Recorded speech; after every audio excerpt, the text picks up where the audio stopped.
Hey everybody, it's Nintuba64 here. Welcome to episode 8 of my Let's Play of The Legend of Zelda: A Link to the Past. In the last episode, we did some stuff, found out that the priest was killed, and defeated Aghanim. But upon his death, we were transported to the Dark World. Then Sahasrahla contacted us and told us that we should go conquer the dungeons of this world, which we will do. But there's side questing to be done, which is always much more important than actually, you know, being the hero and saving people. But off of that topic, I don't know who I am speaking slowly. I don't know. Anyways, when you exit the Dark World by using the mirror as normal, you're going to want to head to the screen that's just to the west of the sanctuary, then go upwards to this oddly colored tree, which is a different shade of green than the rest of them. That is very close to the blacksmith's house. Not the blacksmith's house, I believe the lumberjack's house. And you're going to want to run into it with your Pegasus boots, and that will get you a piece of heart. If you notice there, that it was an intersection. When you fall down there, if you continued north, you would have been able to get some fairies, which are always good for recovery, but I am confident in my ability to not unlive, because unliving is unpleasant and it just takes up a lot of time, which is... no one wants to do that. Anyways, we're still gonna postpone actually being helpful to Sahasrahla, so I'm going to return to where I was earlier, because, well, that's where my portal to the Dark World is. And we need to go back to the Dark World, because there's some stuff we can do there still before we actually conquer any dungeons. You know, we're really bad at saving the world. Good at getting more powerful, but horrible at saving the world. Anyways, once you get back to the Dark World, you're going to want to head to where the equivalent of the witch's hut would be, and the hut is still there. Witches ain't, but the hut is. I believe it's a store that replaces it. I'm not going to be using it very much because there are upgrades you can get with yo monies. And permanent upgrades are always better. Anyways, we're going to get one of the medallions, head to the east, and pick up the really big rock, which I don't actually know why it's here. What I'm saying is, you can't access the Dark World until after you get the Power Glove, so having any of these items...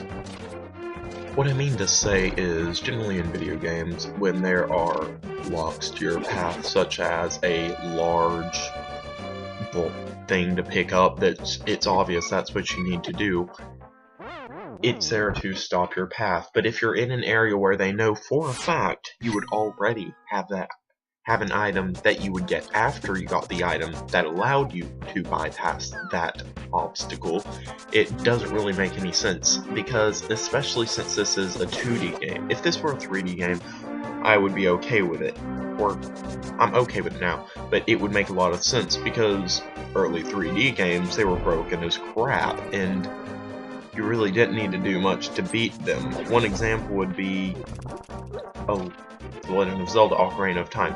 Even without beating the game in about half an hour, the only temple you would need to beat would be the Shadow Temple, because for entering Ganon's castle, that's the only one that the game actually checks for, so it just assumes... crap. Oh, this is going to be annoying. But it just assumes you've beaten every other temple already, so it automatically makes the big rainbow bridge. Because, apparently, which doesn't make any sense, because darkness isn't light, so how could it make a bridge out of light? Or maybe a shadow is when light is being blocked, which means it absorbs the light to later emit, so it's no longer the Shadow Temple, the Sage of Shadow.